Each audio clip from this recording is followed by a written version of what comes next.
Good morning. Welcome to Stager Insights. This morning we have Michelle Finnamore. Hi, can you hear me, Michelle? I can. Oh, good, good. All right, so let's start our insight with a little bit more information about you, who you are, where you're from. I know you're Advantage Staging, and you've been in the market for how long? I took your course in 2007, so I've been in business 14 years now, and have always thanked you publicly and privately, saying to you that you really did set me on my path, on my next success story in life for business. Oh, that's great. Well, today we want to talk about, tell us about your business.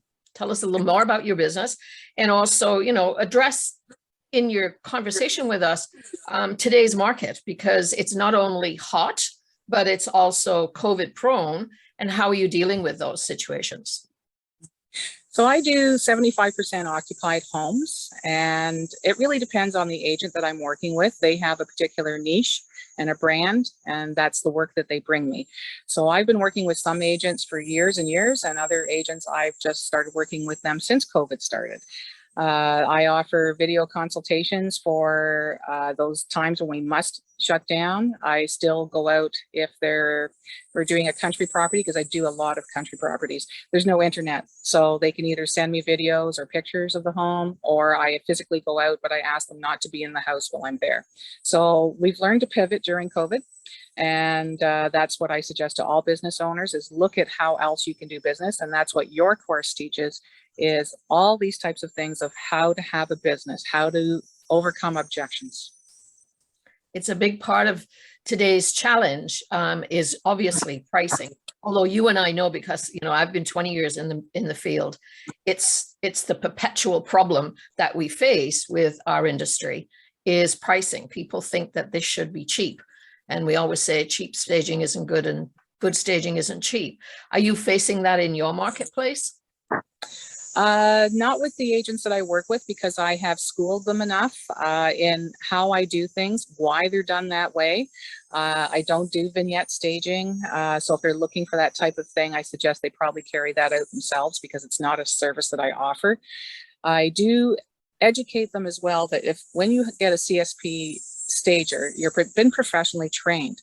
And when you're professional, you do cost more than other companies, because you have your processes in place, you have your way of doing things, and you're using furniture and accessories and art that's appropriate for that price point of home.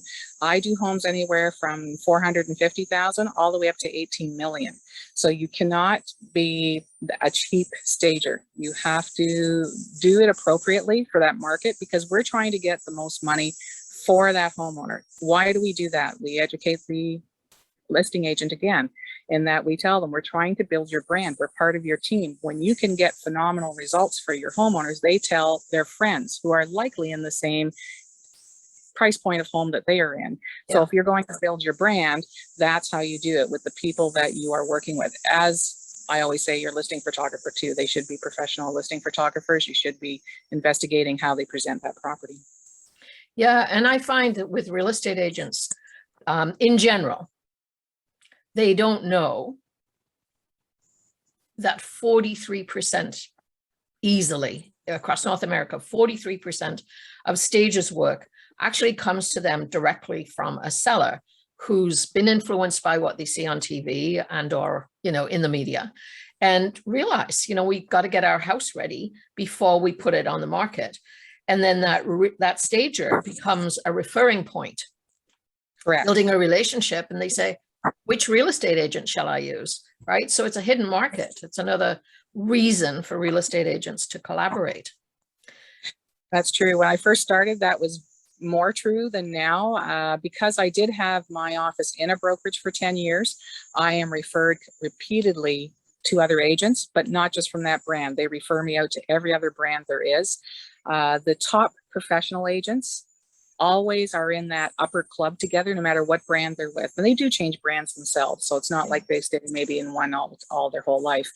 From there, absolutely, we are there to help them build their brand. And then people used to say to me, Well, I've tried listing my house 3 times by myself with for sale by owner. That used to be popular, right? Not so much anymore. Not so And much. I'd say, well, may I refer you to 3 agents? Because that's how I work it. I give them 3 names and then you interview them, you see who you want to work with. So that was a way of me introducing agents to the homeowners. So Michelle, you've seen the market change a lot in the 14 years that you've been in business. And I find with new stagers, they're always a little anxious in terms of how they're going to get that first job. And even though we have an intensive marketing program, I think a lot of people still think they just have to talk to a real estate agent and voila, they get a job. So what advice, what advice do you have for new people in the field? Right. Because I have a bit of a marketing background too, I knew I had to get my name out there by being associated with other people that were influential. So you must broaden your circle to include those people. So what does that mean? In my case, what I did was, one of the first things I did was I joined up with Habitat for Humanity. When they're building a house, we would decorate one room, and I would go to my different suppliers that I knew and say, could you donate a bed? Could you donate a mirror? Could you donate this? Whatever it is, right, to complete that look. You got tons of free press. Okay. One of the big ones we did actually was featured on City Line. Kevin Frankish came out, and Dina, and I think there was, some model, supermodel, the big tall blonde lady, can't remember her name now. She came out, and it was amazing because we got tons of press everywhere. Okay. And then the other one that we did was just a smaller house, but we also got a ton of press in that locally. And this is what I always say, find your charity that you want to support and tie into it.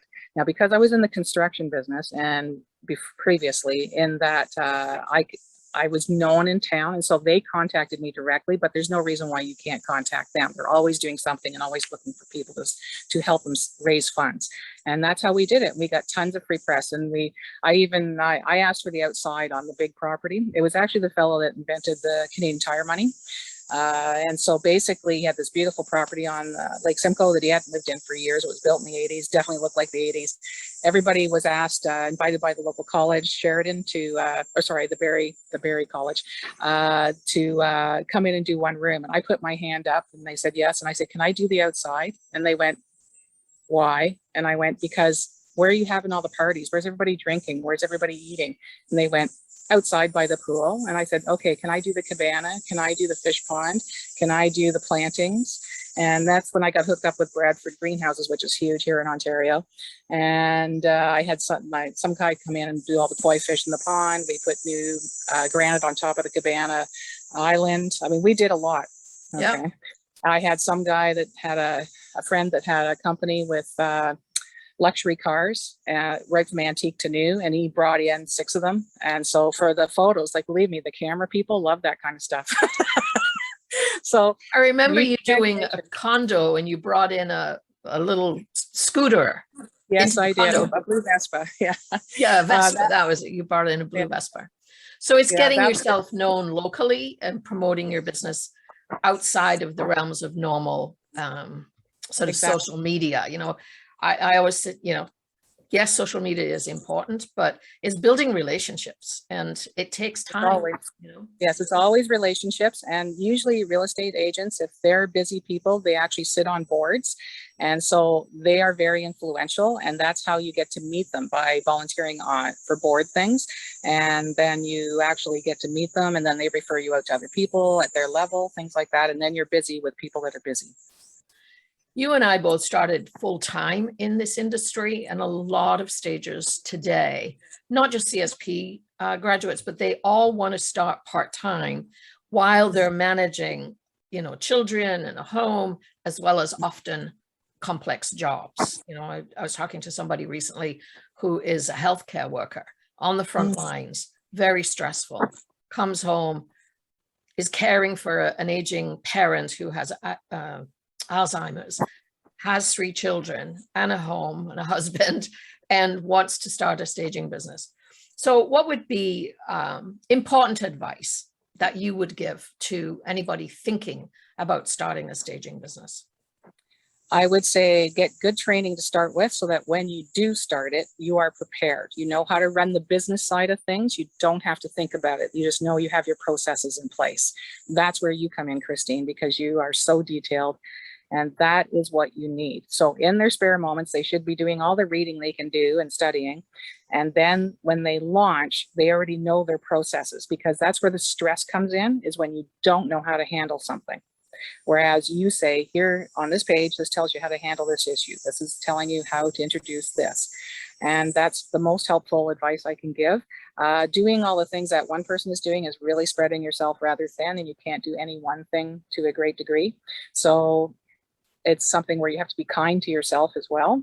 And also be prepared that staging takes a lot of prep work. It's everyone who's ever seen us stage a house cannot understand how we can stage a 7,500 square foot house in 2.5 hours with 4 people. But it's all the prep work, because that's what you taught us, was how to do all the prep beforehand. So when you get there, you're just actually working and implementing.